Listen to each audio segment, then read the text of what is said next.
എല്ലാവർക്കും മല്ലു ഡീപ് ഡൈവിന്റെ പുതിയൊരു വീഡിയോയിലേക്ക് സ്വാഗതം. ഏറ്റവും പുതിയ ന്യൂസ് അപ്ഡേറ്റ്സിനായി മറക്കാതെ ഈ ചാനൽ സബ്സ്ക്രൈബ് ചെയ്യുക. ബോളിവുഡ് താരങ്ങളുടെ സ്കൂൾ എന്നറിയപ്പെടുന്നത് ധീരുഭായ് അംബാനി ഇന്റർനാഷണൽ സ്കൂളാണ്. തങ്ങളുടെ മക്കളുടെ പഠനത്തിനായി താരങ്ങളെല്ലാം തിരഞ്ഞെടുക്കുന്നതും ഈ സ്കൂൾ തന്നെയാണ്. കുറച്ചു ദിവസങ്ങൾക്ക് മുൻപാണ് ധീരുഭായ് അംബാനി ഇന്റർനാഷണൽ സ്കൂളിലെ വാർഷികാഘോഷം നടന്നത്. മുൻപെങ്ങും ചർച്ച ചെയ്യാത്ത വിധം ഇത്തവണ ഈ വാർഷികാഘോഷം മലയാളികൾക്കിടയിലും ചർച്ചയായിട്ടുണ്ട്. അതിന് കാരണം പൃഥ്വിരാജ് ആണ്.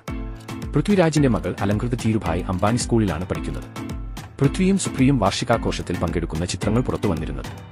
2013 നിത അംബാനിയാണ് ഈ സ്കൂൾ സ്ഥാപിച്ചത്. നിത അംബാനി ഒരു സ്കൂൾ അധ്യാപികയായിരുന്നു. കുട്ടികൾക്ക് ശരിയായ വിദ്യാഭ്യാസത്തിന്റെ പ്രാധാന്യം അവർക്ക് അറിയാമായിരുന്ന ലോകമെമ്പാടുമുള്ള മികച്ച അധ്യാപകരെ കൊണ്ട് കുട്ടികളെ പഠിപ്പിക്കുക എന്നതായിരുന്നു സ്കൂൾ ആരംഭിക്കാൻ നിതയെ മുന്നോട്ട് എത്തിച്ചത്. ഷാരൂഖ് ഖാൻ തന്റെ മക്കളെയെല്ലാം ധീരുഭായ് അംബാനി ഇന്റർനാഷണൽ സ്കൂളിലാണ് പഠിപ്പിച്ചത്. ഇളയ മകൻ അബ്രാം ഇവിടെ ഇപ്പോൾ പഠിക്കുകയാണ്.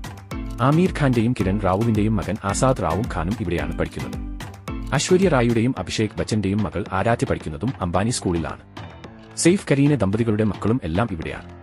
അപ്പോൾ ഇതുപോലത്തെ കൂടുതൽ ന്യൂസ് അപ്ഡേറ്റ്സിനായി ഈ ചാനൽ മറക്കാതെ സബ്സ്ക്രൈബ് ചെയ്യുക.